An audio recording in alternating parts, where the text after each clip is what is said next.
In the early years of World War II, home defence meant something very different from what it does today. Police forces were stretched thin, blackouts were enforced, and entire neighbourhoods lived with the constant risk of theft, sabotage, and, well, just plain opportunistic crime. Civilians could not rely on rapid response or modern alarm systems. What they developed instead was a simple, effective approach that discouraged intrusion before it became a confrontation. The goal was never to fight. It was to be an unappealing target. This forgotten trick wasn't a device you bought or a weapon you wielded. It was a layered system of visibility, sound, and social signalling that quietly told anyone approaching a home that entering would be noticed, remembered, and responded to. That logic still works today. The core idea was deterrence through certainty rather than force. Wartime civilians understood something modern security culture often forgets. Most intruders are not looking for resistance, risk, or attention. They are looking for uncertainty in their favour. The World War II approach flipped that equation. Instead of hiding or fortifying aggressively, households made it obvious that movement would be detected and remembered.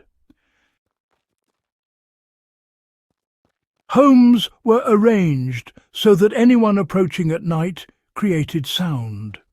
Paths used loose gravel. Gates creaked. Doorways echoed footsteps. These were not traps or hazards. They were early warning signals that removed anonymity. Intruders knew that every step announced itself. Light was used as a signal, not an invitation. Blackout regulations forced civilians to rethink lighting entirely. While windows were darkened, exterior light placement became deliberate. Low shielded lights were positioned to silhouette movement without illuminating interiors. Anyone approaching a door or crossing a yard was briefly exposed without being able to see inside. Doors and windows were reinforced in ways that looked ordinary. Instead of obvious barricades, wartime homes relied on simple internal reinforcements. Wooden crossbars behind doors, internal shutters, and secondary latches were common. From the outside, nothing looked unusual. From the inside, forced entry became slow and noisy. Noise was treated as a social alarm, not a personal one. One of the most overlooked World War II defences was community awareness. Homes were arranged so that unusual noise carried. Courtyards amplified sound, shared walls transmitted disturbance. People listened for each other because they had to. You know, visual memory mattered more than confrontation, really. Wartime advice always stressed observation. Civilians were taught to notice things like clothing, posture, and, well, movement patterns, all without actually engaging. Funny thing is, just being seen and remembered was often enough to stop repeat attempts. The system worked because it layered small pressures, instead of relying on just one solution. No single measure ever stopped intruders on its own. The real effectiveness came from combining sound, light, delay, and social awareness.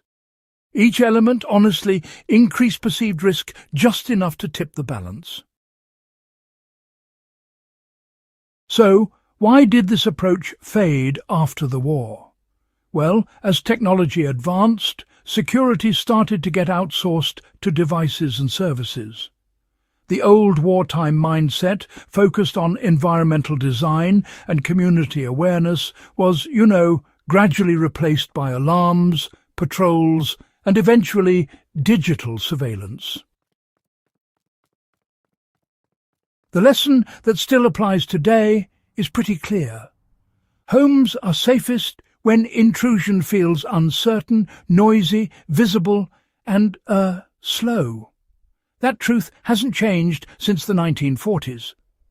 Civilians survived wartime conditions by designing their living spaces to discourage trouble before it even began. This isn't really about fear or conflict. It's about understanding human behavior under risk, right? When the environment itself communicates awareness, most intruders, well, they just move on. If you value historical survival knowledge, practical lessons from civilian wartime life, and you know those forgotten systems that still work today, go ahead and subscribe to the channel. And please share this video with others who appreciate history as a guide, not just a museum piece.